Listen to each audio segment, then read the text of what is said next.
बहुत समय पहले की बात है। घने जंगलों और सुंदर घाटियों के बीच एक गहरा और शांत नदी बहती थी। उस नदी के किनारे एक बहुत पुराना जामुन का पेड़ खड़ा था, जिसकी शाखाएं नदी के ऊपर तक फैली हुई थीं। उस पेड़ पर एक चंचल लेकिन मूर्ख बंदर रहता था। उसका नाम था बंदरू। बंदरू दिन भर पेड़ पर झूलता, पके हुए मीठे जामुन खाता और आसपास की चीजों का मजा लेता।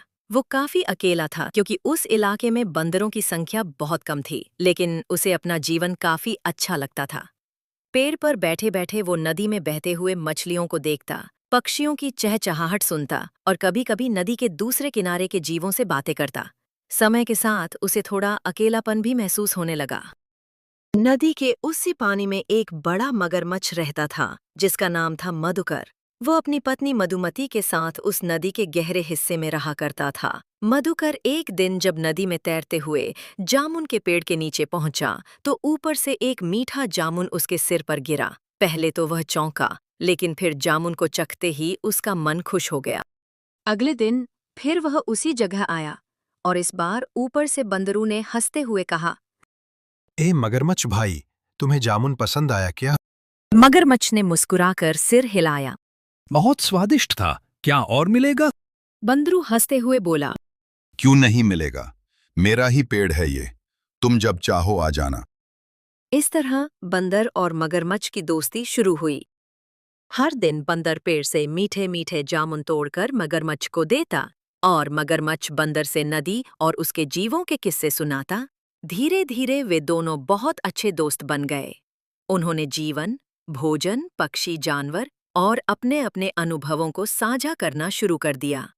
मगरमच्छ रोज बंदर से मिलने आता, बंदरू जामुन देता, कहानियां सुनाता और पेड़ पर बैठकर हंसी मजाक करता। मगरमच्छ ने भी कई बार बंदर को नदी पार के सुंदर नज़ारे दिखाने का वादा किया। एक दिन मगरमच्छ अपनी पत्नी मधुमती के लिए कुछ जामुन लेकर गया। मधुमती ने वो मीठे जामुन खाए और बोली, ये जामुन तो बहुत ही स्वादिष्ट है। ये कहाँ से लाए? मगरमच्छ ने गर्व से कहा। ये मेरे दोस्त बंदर के पेड़ से हैं। वो हर दिन मुझे देता है। मधुमती कुछ देर सोचने लगी, फिर चालाकी से बोली। अगर बंदर इतने मीठे जामुन खाता है तो सोचो उसका दिल कितना मीठा होगा। अगर मुझे उसका दिल खाने को मिल जाए तो कितना अच्छा होगा। मगरमच्छ चौंका। क्या तुम मेरे दोस्त का दिल खाना चाहती हो? पत्नी बोली, हाँ, अगर तुम मुझसे प्यार करते हो तो मुझे वो दिल ला कर दो। मगरमच्छ के दिल में द्वंद्व शुरू हो गया। एक तरफ था उसका दोस्त बंदरू, जिसने कभी उससे कोई उम्मीद नहीं रखी और हर दिन मीठे जामुन देता रहा। दूसरी ओर थी उसकी पत्नी, जो उससे प्यार का प्रमाण मांग रही थी। थोड़े विचार के बाद मगरमच्छ ने अपनी पत्नी के सामने झुकने का फैसला किया। अगले दिन वह बंदर से मिलने गया, लेकिन उसके चेहरे पर मुस्कान के पीछे झूठ छिपा था। अरे बंदरू भाई, आज तो मैं तुम्हें अपने घर ले जाऊंगा।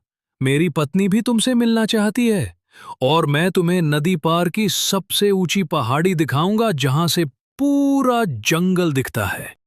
बंदरू बहुत खुश हुआ, लेकिन बोला, मैं तैर नहीं सकता। मगरमच्छ हंसते हुए बोला, अरे चिंता मत करो, मेरी पीठ पर बैठ जाओ, मैं तुम्हें आराम से ले चलूंगा। बंदरू मगरमच्छ की पीठ पर बैठ गया, मगर जैसे ही वे नदी के बीच पहुंचे, मगरमच्छ की चाल खुल गई। बंदरू भाई माफ करना, मैं तुम्हें मारने जा रहा हूं। बंदरू हक्का बक्का रह गया। मेरी पत्नी तुम्हारा दिल खाना चाहती है ताकि वो भी मीठा बन सके जैसे तुम। मैं मजबूर हूं। बंदरू समझ गया कि अब उसे बुद्धि का प्रयोग करना होगा। उसने चतुराई से कहा, मगरमच्छ भाई, तुमने पहले क्यों नहीं बताया? मेरा दिल तो पेड़ पर ही रह गया है।